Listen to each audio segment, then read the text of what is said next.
கர்த்தரின் சத்தம்.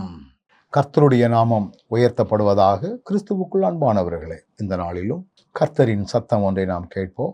மத்தேயு எழுதின சுவிசேஷம் 24வது அதிகாரம் 47வது வசனம் இப்படி சொல்லுகிறது: தன் ஆஸ்திகள் எல்லாவற்றின் மேலும் அவனை விசாரணைக்காரனாக வைப்பேன் என்று மெய்யாகவே உங்களுக்கு சொல்லுகிறேன். எனக்கு அன்பானவர்களே, ஆண்டவர் சொல்லுகிற வார்த்தையை பாருங்கள். அவனை விசாரணைக்காரனாக வைப்பேன். எதற்கு விசாரணைக்காரன்? தன்னுடைய ஆஸ்திகள் எல்லாவற்றின் மேலும். யாருக்கு அதை செய்வாராம்? அதற்கு முன்னால் உள்ள சில வசனங்களை நீங்கள் வாசித்து பார்த்தீங்கன்னா, அந்த வசனம் மிக தெளிவாக சொல்லுகிறது. கிறிஸ்துவினுடைய வருகைக்கு தங்களை ஆயத்தமாய் இருக்கக்கூடியவர்கள், எல்லாவற்றிலும் உண்மையாய் இருக்கக்கூடியவர்கள். இப்படிப்பட்ட ஒரு உயர்ந்த நிலைக்கு வரக்கூடிய வாய்ப்பை ஆண்டவர் நமக்கு கிருபையாக தருவார். தன் ஆஸ்திகள் எல்லாவற்றின் மேலும் அவனை விசாரணைக்காரனாக வைப்பேன். இது ஆண்டவர் நமக்கு கொடுக்கிற மிகப்பெரிய ஆசீர்வாதம். 45ஆம் வசனம் சொல்லுகிறது பாருங்கள்.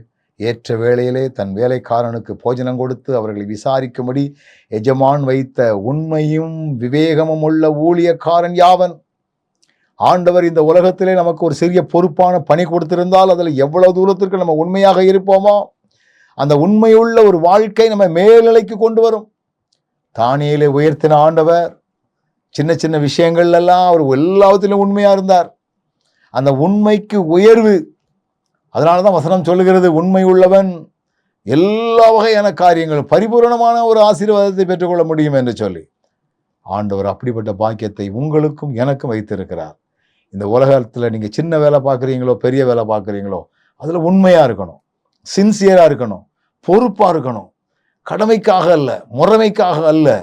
அந்த உண்மையாய் செய்யும்போது ஆண்டவரே நம்மை உயர்த்தக்கூடியவராக இருக்கிறார். இந்த வார்த்தை கேட்கிறவர்களுடைய வாழ்க்கையில இது பயனுள்ளதாகவே இருக்கும். ஆண்டவரே, இந்த உலக வாழ்க்கையில நீர் எனக்கு கொடுத்திருக்கிற இந்த வேலையில நான் உண்மையா இருந்து உம்மூலமான வரக்கூடிய மேன்மையை பெற்றுக்கொள்வேன் என்கிற நம்பிக்கையோடு செயல்படுவோம். நல்ல ஆண்டவரே, நீர் எங்களுக்கு வைத்திருக்கிற இந்த உயர்வுக்காக நன்றி. அதை காத்துக்கொள்ளக்கூடிய கிருபையை தந்து வழி நடத்தும். இயேசுவின் நாமத்தில் பிதாவே, ஆமென்.